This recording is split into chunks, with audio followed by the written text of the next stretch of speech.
Welcome to the coast, my friends. Cari Champion here with David Lloyd. What a wonderful, wonderful Tuesday morning. How are you? I'm good. I'm glad you showed up because I got some questions for you. What's the question? When is the parade? Okay. When is the Summer League Championship parade? And then they're going to hang the banner at Staples Center, the whole Yes, we do. Well, thank you for finally acknowledging the Lakers are back, or are they better? That is my question for you. We're back, or are they better, or both, David? What do you think? Back, better, or both?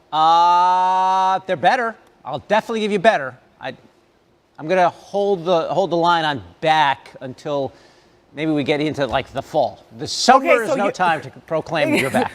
So listen, I think it's interesting, though, David, a really interesting discussion to have, and I think we'll do it through all summer, and then obviously when he starts to play. Lonzo Ball, is he a star or not? We are talking about this kid nonstop, and I can't remember the last time we talked about Summer League. More importantly, do you remember the MVP of Summer League outside of what our researchers told us this morning before Lonzo Ball? No, never. Couldn't remember a one. Let's get to him then, shall we? All right, here we go. All right, joined now by George Sedano, co-host of Mornings with Keyshawn George and LZ on 710 ESPN LA. I really do enjoy the radio show. You guys have a wonderful chemistry. And folks, you know, obviously it's here in LA. Hopefully it'll be national so that people can enjoy what you guys are talking about. Do you know something I don't? I mean, are you making that happen? Bosses make it national. I mean, you can listen on the ESPN app. You can always find it there. Okay, good. So give us that plug for folks. Yeah, all right. You can listen on the ESPN app. Just search for ESPN Los Angeles among radio shows, and you're good. Well, what you guys talk about a lot, and it's fitting to have you here this morning, is one Lonzo Ball. Yeah. My question to you right off the bat, and I think it's very interesting because we've been having this debate about him prior to being in the league because of his father in large part, and now that he has only been in the league for a month, would you say that he's a star from the small sample size we've been able to see? Oh, I think we saw that at UCLA. Yeah. I think he does. And you know why? Because he is then. People are interested in him. Yes, okay. He is. You know, I talked to some people. Because that was pretty much a yes or no, which we should never do in journalism. Yes. But my follow-up is this.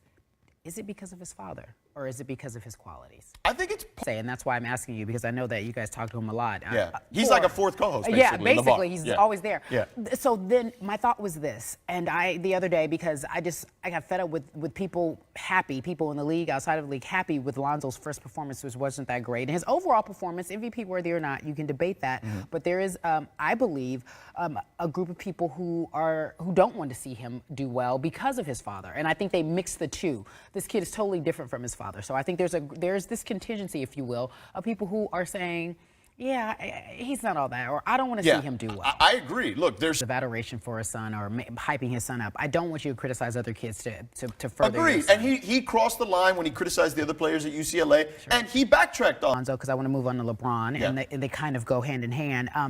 Do you believe he's lived up to all the expectations? Is he that good? Is he worth the number 2 pick? Oh, absolutely. Thus LeBron James, and I think it's been this way all season long, that he was at Summer League. We did see that. But we also know that he is now frustrated with the offseason with the Cavs, how in which management has handled things. Tell me, in your opinion, how do you think he's handling this? I guess. Do you think he wants a buyout? Oh, I think he wants a buyout. Okay, do you think there is an opportunity for a buyout? And if so, where does he go? I think there is an opportunity for a buyout, but this is all a money negotiation. He's owed about $24 million from the Chicago Bulls. Be interesting. It would be. It'd be fun. A homecoming from another homecoming. Yeah, his homecoming was Chicago, but now it's another homecoming back to Miami. He's coming back to his adult home. Okay. Where he is going to get a statue and his jersey retired. All that stuff's going to happen there. And that's where he should be, to be honest with you. Okay. Perhaps I agree. George Sedano, I wanted to talk to you about LeBron and his skivvies and performing and dancing and such on the Instagram. Let's do it. But we can't. What? There's apparently another co-host in Bristol who has a show as well. David, I'll get you some ballet. I like how the last guy grabs the mic, because it's serious. He wants to get into this conversation. That reporter gave up his mic twice. That's a cardinal sin. You can't do that. Never give up the mic. He's a rookie, clearly, right? He doesn't know any better, right? Yes, I don't know. I don't know the reporter, but the What do you Kings think about kind of Ned punking the Lakers there a little bit, huh? Yeah, well, what about the Ned Stark and Jay-Z? You don't think they'll be good? Or, I think they'll be good. Sean Jay-Z, good swingman, plays defense, right. coast to coast, the whole 9 yards. And Ned Stark, good offensive rebounder. So sure. I think they're going to help this rivalry. Yeah, I'm looking for some Laker names of rookies I don't know. I asked for that. I don't have that information. But do you know of any? I don't. I'm completely out. So anyway, hopefully the Kings and Lakers rivalry will reemerge after 15, 20 years off. Cari, we got a lot of NFL to talk about. And Get to it, my friend. The name on everyone's lips these days is Ezekiel Elliott. Here we go. Shocking. Okay, so Michael Vick says that Colin Kaepernick should cut his hair. Perhaps that would change the perception, and perhaps maybe he'd get a job in the NFL.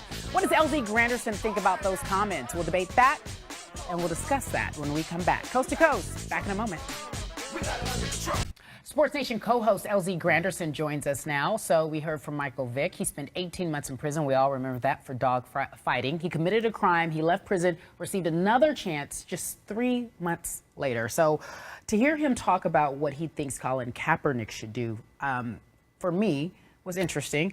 I want to get your take on what he had to say, and I want to make sure we update the story and clarify it, because he said this morning with a tweet, Colin Kaepernick's hair has nothing to do with him not being, some sort of irony there, if that's the right word. Talk to me about your take on what Colin Kaepernick should do with his hair. Should he cut it or not, according to Michael Vick? Well, I actually have a... Because to me, it necessarily isn't not too far away. We ask all football players, right, about their take on, or some football players about their take on what should happen with Colin. I get why they asked him. However, what I don't understand is, and maybe you can help me with this, the perception issue, I believe, was what he was getting at. Is there any truth to perception really being indicative of how far you can go, especially if you're an NFL quarterback? Well, wasn't wrong in the advice that he gave him, or was he completely off base? He was disappointing in his advice. Why so? He was disappointing because the narrative to what it should be as opposed to what it's been hijacked to be about. And I don't know. I can't speak for him because I don't know. I do believe that he understands why Colin Kaepernick is not playing. Whether cutting his hair has anything to do with it or not, it seems so trivial. But I get the idea of perception. And I'm going to go back to something you said a moment ago. I read an article, and they compared Johnny Manziel to Colin Kaepernick, and it said that owners see themselves in Johnny Manziel, a kid who messed up, who needs some guidance, and maybe he can get back on track. They can't relate to Colin Kaepernick. Maybe perhaps that's the reason why he is not employed. Does this have anything to do with perception? Well, let's talk about... Which he has had the courage to do in terms of Colin Kaepernick. I know everything that you're talking about. I'm asking you a question because I know my perspective and what I think. I think it's ridiculous. His hair to me isn't even an issue as to why he's not even playing. But I get where Michael Vick is coming from. It is a perception issue that I think people are, as you talked about, respectability politics that they are so familiar with. Colin Kaepernick's response, you wanted to, and we can't say, is this a subtweet? Because all he did, he posted Stockholm Syndrome and tried to explain quality backup. How about that? Yes. LZ Granderson, thank you for your fire take this morning, as you just said, on Colin Kaepernick and Michael Vick. Coast to Coast will be back in just a few moments. SportsCenter at night. Bucci Maine. What's our name? What's our name?